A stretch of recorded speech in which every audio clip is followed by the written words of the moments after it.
ಆತ್ಮೀಯ ವಿದ್ಯಾರ್ಥಿ ಮಿತ್ರರೇ, ತಮಗೆಲ್ಲರಿಗೂ study time with Vivek YouTube ಚಾನಲ್ಗೆ ಆತ್ಮೀಯವಾದಂಥ ಸ್ವಾಗತ.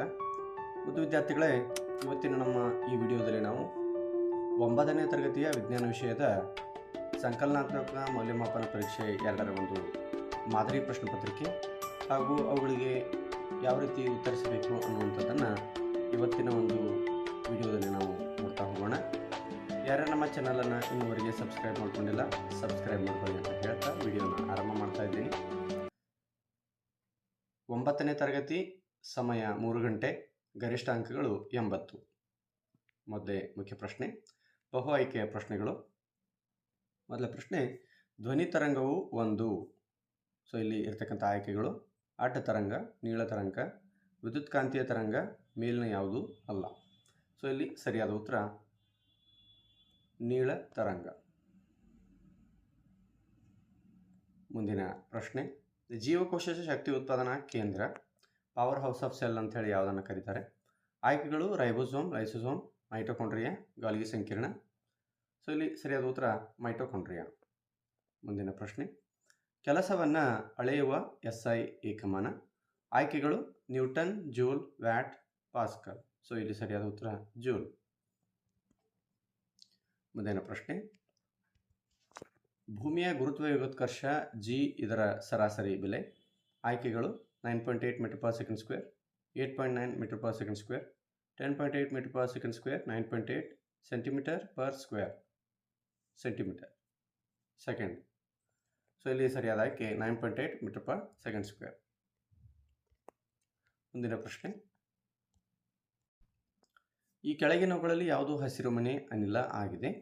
ಸೊ ಆಯ್ಕೆಗಳು: ಆಕ್ಸಿಜನ್, ಸಾರಜನಕ, ಕಾರ್ಬನ್ ಡೈಆಕ್ಸೈಡ್, ಆರ್ಗಾನ್. ಸೊ ಇಲ್ಲಿ ಸರಿಯಾದ ಆಯ್ಕೆ ಕಾರ್ಬನ್ ಡೈಆಕ್ಸೈಡ್. ಮುಂದಿನ ಪ್ರಶ್ನೆ, ಸೋಡಿಯಂನ ಪರಮಾಣು ಸಂಖ್ಯೆ 11 ಆದರೆ ಅದರ ಎಲೆಕ್ಟ್ರಾನ್ ವಿನ್ಯಾಸ. ಆಯ್ಕೆಗಳು: 2 8 2 8 1 2 1 8 2 8 2. ಸೊ ಇಲ್ಲಿ ಸರಿಯಾದ ಆಯ್ಕೆ 2 8 1. ಮುಂದಿನ ಪ್ರಶ್ನೆ, ರೋಗ ನಿರೋಧಕ ಲಸಿಕೆಯನ್ನು ಮೊದಲ ಬಾರಿಗೆ ಕಂಡುಹಿಡಿದವರು. ಆಯ್ಕೆಗಳು: Edward Jenner, Louis Pasteur, Alexander Fleming, Robert Hooke. So ಸರಿಯಾದ ಆಯ್ಕೆ ಎಡ್ವರ್ಡ್ ಜೆನ್ನರ್. ಮುಂದಿನ ಪ್ರಶ್ನೆ, ನೀರಿನ ಅಣುರಾಶಿ ಎಷ್ಟು ಅನ್ನುವಂಥದ್ದು. ಆಯ್ಕೆಗಳು: 16, 18, 20, 22. ಇಲ್ಲಿ ಸರಿಯಾದ ಉತ್ತರ 18 ಯೂನಿಟ್. ಸೊ ಮುಂದಿನ ಪ್ರಶ್ನೆ, ಕೆಳಗಿನ ಪ್ರಶ್ನೆಗಳಿಗೆ ಒಂದೊಂದು ವಾಕ್ಯದಲ್ಲಿ ಉತ್ತರಿಸಿರಿ. ಚಲನಶಕ್ತಿ ಎಂದರೇನು ಅನ್ನುವಂಥದ್ದು. ಕಾಯವೊಂದು ತನ್ನ ಚಲನೆಯಿಂದ ಹೊಂದಿರುವ ಶಕ್ತಿಯೇ ಚಲನಶಕ್ತಿ. ಮುಂದಿನ ಪ್ರಶ್ನೆ, ಐಸೋಟೋಪ್ಗಳು ಎಂದರೇನು? ಒಂದೇ ಪರಮಾಣು ಸಂಖ್ಯೆ ಮತ್ತು ಬೇರೆ ಬೇರೆ ರಾಶಿ ಸಂಖ್ಯೆಗಳನ್ನು ಹೊಂದಿರುವ ಒಂದೇ ಧಾತುವಿನ ಪರಮಾಣುಗಳನ್ನು ಐಸೋಟೋಪ್ಗಳು ಎಂದು ಕರೆಯುತ್ತಾರೆ. ಮುಂದಿನ ಪ್ರಶ್ನೆ, ಸ್ನಾಯುವನ್ನು ಮೂಳೆಗೆ ಸೇರಿಸುವ ಅಂಗಾಂಶದ ಹೆಸರೇನು? ಸೊ ಸರಿಯಾದ ಉತ್ತರ ಸ್ನಾಯುರಜ್ಜು ಅಥವಾ ಟೆಂಡಾನ್. ಮುಂದಿನ ಪ್ರಶ್ನೆ, ರಾಶಿ ಸಂರಕ್ಷಣಾ ನಿಯಮವನ್ನು ನಿರೂಪಿಸಿ ಎನ್ನುವಂಥದ್ದು. Law of conservation of mass. ರಾಸಾಯನಿಕ ಕ್ರಿಯೆಯಲ್ಲಿ ರಾಶಿಯನ್ನು ಸೃಷ್ಟಿಸಲು ಬರುವುದಿಲ್ಲ ಅಥವಾ ನಾಶಪಡಿಸಲು ಬರುವುದಿಲ್ಲ. ಮುಂದಿನ ಪ್ರಶ್ನೆ, ಸಾಂಕ್ರಾಮಿಕ ರೋಗ ಎಂದರೇನು ಅನ್ನುವಂಥದ್ದು. ಸೊ ಉತ್ತರ ಸೂಕ್ಷ್ಮಜೀವಿಗಳಿಂದ ಒಬ್ಬರಿಂದ ಒಬ್ಬರಿಗೆ ಹರಡುವಂತಹ ರೋಗಗಳನ್ನು ಸಾಂಕ್ರಾಮಿಕ ರೋಗಗಳು ಅಂತ ಹೇಳಿ ಕರೀತಾರೆ. ಆವೃತ್ತಿಯ SI ಏಕಮಾನ ಏನು ಅನ್ನುವಂಥದ್ದು. ಆವೃತ್ತಿಯ ಏಕಮಾನ ಹರ್ಟ್ಸ್. ಮುಂದಿನ ಪ್ರಶ್ನೆ, ಮಿಶ್ರಣ ಎಂದರೇನು? 2 ಅಥವಾ ಹೆಚ್ಚಿನ ಶುದ್ಧ ವಸ್ತುಗಳು ಯಾವುದೇ ನಿರ್ದಿಷ್ಟ ಅನುಪಾತವಿಲ್ಲದೆ ಕೇವಲ ಭೌತಿಕವಾಗಿ ಬರೆದಿರುವ ವಸ್ತುವನ್ನು ಮಿಶ್ರಣ ಅಂತ ಹೇಳಿ ಕರಿತೀವಿ. ಮುಂದಿನ ಪ್ರಶ್ನೆ, ಓಝೋನ್ ಪದರದ ಕಾರ್ಯವೇನು ಅನ್ನುವಂಥದ್ದು. ಸೂರ್ಯನಿಂದ ಬರುವ ಹಾನಿಕಾರಕ ನೇರಳಾತೀತ ಕಿರಣಗಳಿಂದ ಭೂಮಿಯನ್ನು ರಕ್ಷಿಸುವುದು ಓಝೋನ್ ಪದರದ ಮುಖ್ಯ ಕಾರ್ಯವಾಗಿದೆ. ಸೊ ಇನ್ನು 2 ಅಂಕದ ಪ್ರಶ್ನೆಗಳು. ಮೊದಲ ಪ್ರಶ್ನೆ, ಸಸ್ಯ ಜೀವಕೋಶ ಮತ್ತು ಪ್ರಾಣಿ ಜೀವಕೋಶಗಳ ನಡುವಿನ 2 ಪ್ರಮುಖ ವ್ಯತ್ಯಾಸಗಳನ್ನು ಬರೆಯಿರಿ ಅನ್ನುವಂಥದ್ದು. ಸಸ್ಯಕೋಶದಲ್ಲಿ ಕೋಶಭಿತ್ತಿ ಇರುತ್ತದೆ, ಪ್ರಾಣಿ ಜೀವಕೋಶದಲ್ಲಿ ಕೋಶಭಿತ್ತಿ ಇರುವುದಿಲ್ಲ.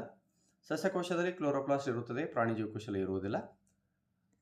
ಸೊ ಮುಂದಿನ ಪ್ರಶ್ನೆ, ಬೋರ್ ಪರಮಾಣು ಮಾದರಿಯ 2 ಅಂಶಗಳನ್ನು ಬರೆಯಿರಿ ಅನ್ನುವಂಥದ್ದು. ಎಲೆಕ್ಟ್ರಾನ್ಗಳು ನ್ಯೂಕ್ಲಿಯಸ್ ಸುತ್ತ ನಿರ್ದಿಷ್ಟ ಕಕ್ಷೆಯಲ್ಲಿ ಮಾತ್ರ ಸುತ್ತುತ್ತವೆ. ಆಮೇಲೆ ಈ ನಿರ್ದಿಷ್ಟ ಕಕ್ಷೆಯಲ್ಲಿ ಸುತ್ತುವಾಗ ಎಲೆಕ್ಟ್ರಾನ್ ಶಕ್ತಿಯನ್ನು ಹೊರಸೂಸುವುದಿಲ್ಲ ಅನ್ನುವಂಥದ್ದು.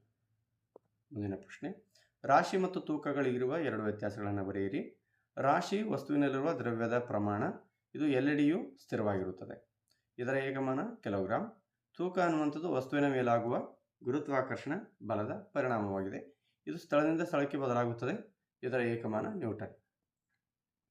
ಮುಂದಿನ ಪ್ರಶ್ನೆ, ಸಾಂಕ್ರಾಮಿಕ ಮತ್ತು ಸಾಂಕ್ರಾಮಿಕವಲ್ಲದ ರೋಗಗಳಿಗೆ ತಲಾ ಒಂದೊಂದು ಉದಾಹರಣೆ ಕೊಡಿ. ಸಾಂಕ್ರಾಮಿಕ ರೋಗಕ್ಕೆ ಉದಾಹರಣೆ ನೆಗಡಿ, ಮಲೇರಿಯಾ, ಟೈಫಾಯ್ಡ್. ಅಸಾಂಕ್ರಾಮಿಕ ಅಂದರೆ ಸಾಂಕ್ರಾಮಿಕವಲ್ಲದ ರೋಗಗಳಿಗೆ ಉದಾಹರಣೆ ಕ್ಯಾನ್ಸರ್, ಮಧುಮೇಹ. ಮುಂದಿನ ಪ್ರಶ್ನೆ, ಮಣ್ಣಿನ ಸವೆತ ಎಂದರೇನು, ಅದನ್ನು ತಡೆಗಟ್ಟುವ ಒಂದು ವಿಧಾನ ತಿಳಿಸಿ. ಗಾಳಿ ಅಥವಾ ನೀರಿನಿಂದ ಮಣ್ಣಿನ ಫಲವತ್ತಾದ ಮೇಲ್ಪದರ ಕೊಚ್ಚಿ ಹೋಗುವುದನ್ನು ಮಣ್ಣಿನ ಸವೆತ ಎನ್ನುತ್ತಾರೆ. ತಡೆಗಟ್ಟುವ ವಿಧಾನಗಳು ಹೆಚ್ಚು ಗಿಡಗಳನ್ನು ಬೆಳೆಸುವುದು ಅಥವಾ ಅರಣ್ಯೀಕರಣ ಮಾಡೋದು. ನೈಟ್ರಿಕ್ ಆಮ್ಲ ಇದರ ಅನುರಾಶಿಯನ್ನು ಲೆಕ್ಕಾಚಾರ ಮಾಡಿ ಅನ್ನುವಂಥದ್ದು. ಹೈಡ್ರೋಜನ್ ಅನುರಾಶಿ 1, ನೈಟ್ರೋಜನ್ ಅನುರಾಶಿ 14, ಆಕ್ಸಿಜನ್ ಅನುರಾಶಿ 16. ಸೊ ಇಲ್ಲಿ H1O3 ಪ್ರತಿಯೊಂದು ಹೈಡ್ರೋಜನ್ ಪರಮಾಣು ಹೊಂದಿದೆ, ನೈಟ್ರೋಜನ್ ಪರಮಾಣು ಹೊಂದಿದೆ, ಆಕ್ಸಿಜನ್ ಪರಮಾಣುಗಳು 3 ಇವೆ. ಸೊ ಆದ್ದರಿಂದ ಇವುಗಳನ್ನು ಲೆಕ್ಕಿಸಿದಾಗ 1 + 14 + 48 ಇವೆಲ್ಲ ಸೇರಿ 63 ಯೂನಿಟ್ ಆಗುತ್ತೆ. ಮುಂದಿನ ಪ್ರಶ್ನೆ, ವರ್ಧನಾಂಗಾಂಶದ 2 ವಿಧಗಳನ್ನು ಹೆಸರಿಸಿ ಅನ್ನುವಂಥದ್ದು. ತುದಿ ವರ್ಧನಾಂಗಾಂಶ, ಪಾರ್ಶ್ವ ವರ್ಧನಾಂಗಾಂಶ. ಮುಂದಿನ ಪ್ರಶ್ನೆ, ಒಂದು ಕಾಯವು 5 ನ್ಯೂಟನ್ ಬಲದ ಪ್ರಭಾವದಿಂದ ಬಲದ ದಿಕ್ಕಿನಲ್ಲಿಯೇ 2 ಮೀಟರ್ ಚಲಿಸಿದರೆ ನಡೆದ ಕೆಲಸ ಎಷ್ಟು? ಸೊ ಇಲ್ಲಿ ಸೂತ್ರ ನಾವು ಬಳಕೆ ಮಾಡ್ತಕ್ಕಂಥದ್ದು W = F × S. So F ಬಲ 5 ನ್ಯೂಟನ್ ಆದರೆ ಚಲಿಸಿದ ದೂರ 2 ಮೀಟರ್ ಆಗುತ್ತೆ. ಆದ್ದರಿಂದ ನಡೆದ ಕೆಲಸ 10 ಜೂಲ್. ಉತ್ತರ. ಇನ್ನು ಮುಂದಿನ 3 ಅಂಕದ ಪ್ರಶ್ನೆಗಳು. ನ್ಯೂಟನ್ ವಿಶ್ವವ್ಯಾಪಿ ಗುರುತ್ವಾಕರ್ಷಣ ನಿಯಮವನ್ನು ನಿರೂಪಿಸಿ ಮೊದಲ ಸೂತ್ರ ಬರೆಯಿರಿ ಅನ್ನುವಂಥದ್ದು. ವಿಶ್ವದ ಪ್ರತಿಯೊಂದು ವಸ್ತು ಇನ್ನೊಂದು ವಸ್ತುವನ್ನು ಆಕರ್ಷಿಸುತ್ತೆ. ಈ ಆಕರ್ಷಣ ಬಲವು ಅವುಗಳ ರಾಶಿಗಳ ಗುಣಲಬ್ಧಕ್ಕೆ ನೇರ ಅನುಪಾತದಲ್ಲಿ ಮತ್ತು ಅವುಗಳ ನಡುವಿನ ದೂರದ ವರ್ಗಕ್ಕೆ ವಿಲೋಮಾನುಪಾತದಲ್ಲಿ ಇರುತ್ತದೆ. ಸೊ ಇದರ ಸೂತ್ರ F = G, M (d²).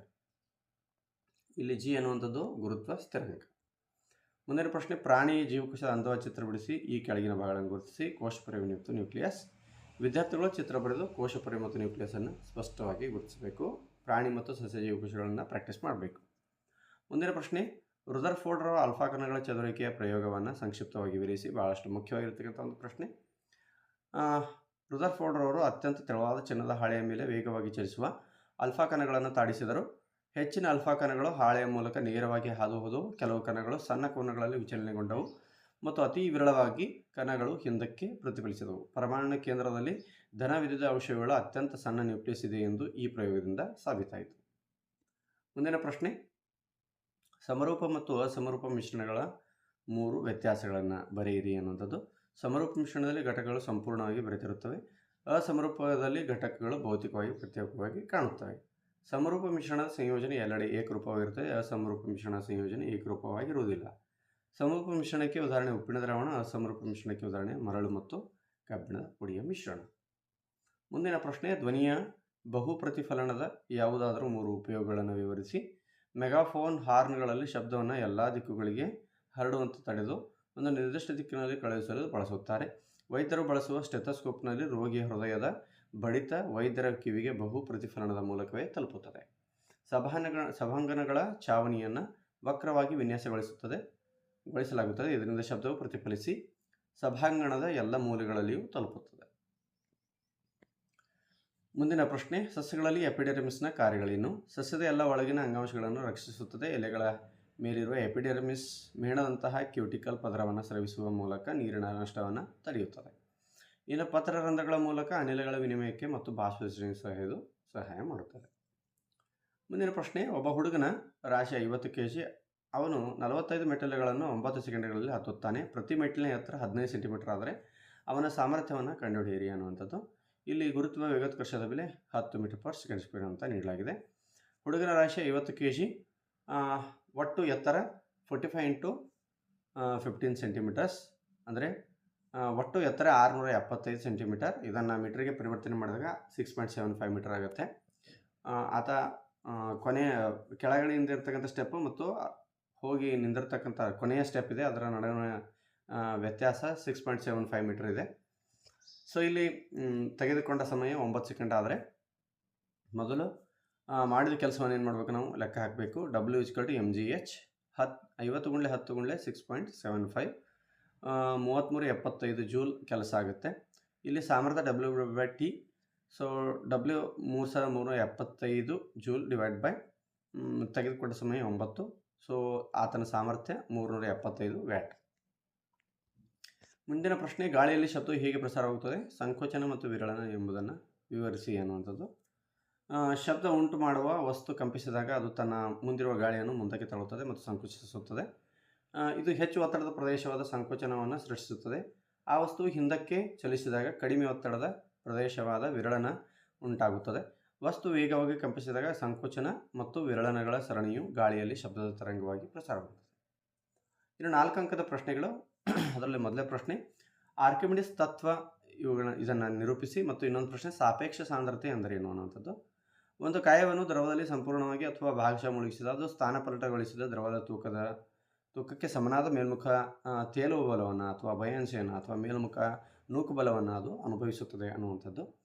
ಇನ್ನು ಸಾಪೇಕ್ಷ ಸಾಂದ್ರತೆ ಅಂದರೆ ಏನು ಅನ್ನೋಂಥದ್ದು, ಯಾವುದೇ ಒಂದು ವಸ್ತುವಿನ ಸಾಂದ್ರತೆ ಮತ್ತು ನೀರಿನ ಸಾಂದ್ರತೆ ನಡುವಿನ ಅನುಪಾತವನ್ನು ಸಾಪೇಕ್ಷ ಸಾಂದ್ರತೆ ಅಂತ ಹೇಳ್ತೀವಿ. ಇದಕ್ಕೆ ಯಾವುದೇ ಏಕಮಾನಗಳು ಇರುವುದಿಲ್ಲ. ಮುಂದಿನ ಪ್ರಶ್ನೆ ನೈಟ್ರೋಜನ್ ಚಕ್ರವನ್ನು ವಿವರಿಸಿ ಅನ್ನುವಂಥದ್ದು ಭಾಳಷ್ಟು ಮುಖ್ಯವಾಗಿರ್ತಕ್ಕಂಥದ್ದು. ವಾತಾವರಣದಲ್ಲಿನ ನೈಟ್ರೋಜನ್ ಅನಿಲವನ್ನು ಕೆಲವು ಬ್ಯಾಕ್ಟೀರಿಯಾಗಳು ನೈಟ್ರೇಟ್ ಮತ್ತು ನೈಟ್ರೇಟ್ಗಳಾಗಿ ಮಣ್ಣಿನಲ್ಲಿ ಸ್ವೀಕರಿಸುತ್ತವೆ. ಸಸ್ಯಗಳು ಇವುಗಳನ್ನು ಮಣ್ಣಿನಿಂದ ಹೀರಿಕೊಂಡು ಅಮೈನೋ ಆಮ್ಲ ಪ್ರೋಟೀನ್ ತಯಾರಿಸುತ್ತವೆ. ಪ್ರಾಣಿಗಳು ಈ ಸಸ್ಯಗಳನ್ನು ತಿಂದಾಗ ನೈಟ್ರೋಜನ್ ಪ್ರಾಣಿಗಳ ದೇಹದ ಸೇರುತ್ತದೆ. ಸಸ್ಯ ಮತ್ತು ಪ್ರಾಣಿಗಳ ಸತ್ತಾಗ ಮಣ್ಣಿನ ಡಿನೈಟ್ರಿಫಿಕೇಟಿಂಗ್ ಬ್ಯಾಕ್ಟೀರಿಯಾಗಳು ಈ ಸಂಯುಕ್ತಗಳನ್ನು ಒಡೆದು ಮತ್ತೆ ವಾತಾವರಣಕ್ಕೆ ನೈಟ್ರೋಜನ್ ಅನಿಲವನ್ನು ಬಿಡುಗಡೆ ಮಾಡುತ್ತದೆ. ಪ್ರಕೃತಿಯಲ್ಲಿ ನಡೆಯುವ ಈ ನಿರಂತರ ಪ್ರಕ್ರಿಯೆಯನ್ನು ನೈಟ್ರೋಜನ್ ಚಕ್ರ ಅಂತ ಹೇಳಿ ನಾವು ಕರಿತೀವಿ. ಇನ್ನು ನರಕೋಶದ ಅಂದವಾಗಿ ಚಿತ್ರಬಿಡಿಸಿ ವಿವರಿಸಿ ಅನ್ನುವಂಥದ್ದು.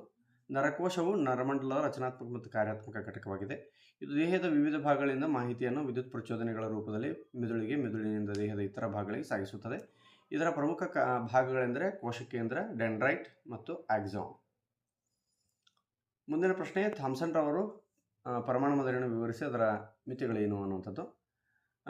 ಜೆ ಥಾಮ್ಸನ್ ಪ್ರಕಾರ ಪರಮಾಣು ಒಂದು ಧನ ಆವೇಶಯುಕ್ತ ಗೋಳವಾಗಿದ್ದು ಅದರಲ್ಲಿ ಕಲ್ಲಂಗಡಿ ಹಣ್ಣಿನ ಬೀಜಗಳಂತೆ ಋಣ ವಿದ್ಯುದಾವೇಶ ಕಣಗಳು ಅಲ್ಲಲ್ಲಿ ಹುದುಗಿವೆ. ಪರಮಾಣುಗಳ ಧನ ಮತ್ತು ಋಣ ವಿದ್ಯುದಾವೇಶಗಳು ಸಮವಾಗಿರುವುದರಿಂದ ಪರಮಾಣು ವಿದ್ಯುತ್ ತಟಸ್ಥವಾಗಿರುತ್ತದೆ. ಇನ್ನು ಇದರ ಮಿತಿಗಳಂತ ನೋಡ್ತಾ ಹೋದಾಗ ಇದು ಪರಮಾಣು ವಿದ್ಯುತ್ ತಟಸ್ಥತೆಯನ್ನು ವಿವರಿಸಿದರು.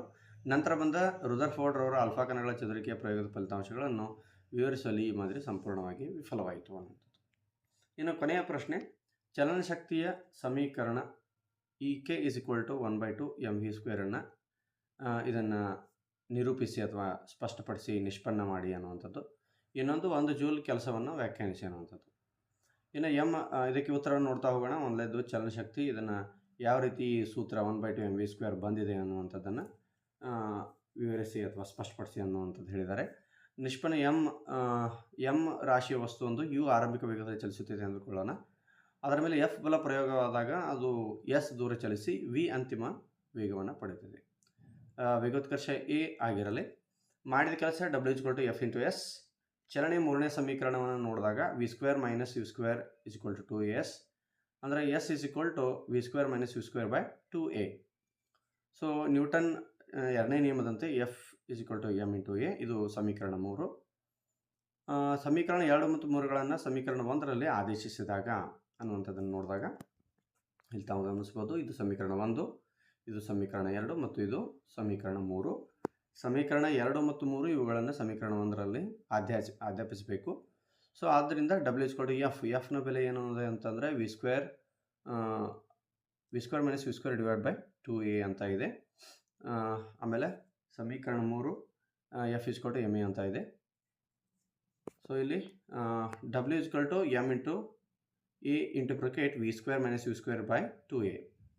ಸೊ ಲೆಕ್ಕಿಸಿದ W = 1/2 mv² - u². ಒಂದು ವೇಳೆ ವಸ್ತು ನಿಶ್ಚಲ ಸ್ಥಿತಿಯಿಂದ ಹೊರಟಿದ್ದರೆ ಆರಂಭಿಕ ವೇಗ u 0 ಆಗಿರುತ್ತದೆ. ಸೊ ಆಗ W = 1/2 mv² ಆಗುತ್ತೆ. ಕಾಯದ ಮೇಲೆ ಮಾಡಿದ ಈ ಕೆಲಸವೇ ಚಲನಶಕ್ತಿಯಾಗಿ ಸಂಗ್ರಹವಾಗುತ್ತದೆ. ಆದ್ದರಿಂದ ಸೊ ಇಲ್ಲಿ ಇನ್ನೊಂದು ಪ್ರಶ್ನೆ, 1 ಜೂಲ್ ಕೆಲಸ ಅಂದರೆ ಏನು ಅನ್ನೋಂಥದ್ದು. 1 ನ್ಯೂಟನ್ ಬಲವು ಕಾಯವೊಂದನ್ನು ಬಲದ ದಿಕ್ಕಿನಲ್ಲಿ 1 ಮೀಟರ್ನಷ್ಟು ಸ್ಥಾನಪಲ್ಲಟಗೊಳಿಸಿದರೆ ಅಲ್ಲಿ ನಡೆದ ಕೆಲಸ 1 ಜೂಲ್ ಆಗಿರುತ್ತದೆ. ಸೊ ಮೊದಲು ವಿದ್ಯಾರ್ಥಿಗಳು ಇಲ್ಲಿವರೆಗೆ ನಾವು 9ನೇ ತರಗತಿಯ ವಿಜ್ಞಾನ ವಿಷಯದ ಒಂದು ಮಾದರಿ ಪ್ರಶ್ನೆ ಪತ್ರಿಕೆ ಹಾಗೂ ಅವುಗಳಿಗೆ ಉತ್ತರಗಳನ್ನು ಸವಿವರವಾಗಿ ನೋಡಿದ್ವಿ. ಸೊ ಇದೇ ರೀತಿಯ ವಿಡಿಯೋಗಳಿಗಾಗಿ ನೀವು ನಮ್ಮ ಚಾನಲನ್ನು ಲೈಕ್ ಮಾಡಿ, ಶೇರ್ ಮಾಡಿ ಮತ್ತು ಸಬ್ಸ್ಕ್ರೈಬ್ ಮಾಡಿ ಅಂತ ಹೇಳ್ತಾ ವಿಡಿಯೋನ ಇಲ್ಲಿಗೆ ಮುಕ್ತಾಯ ಮಾಡ್ತಿದ್ದೀನಿ.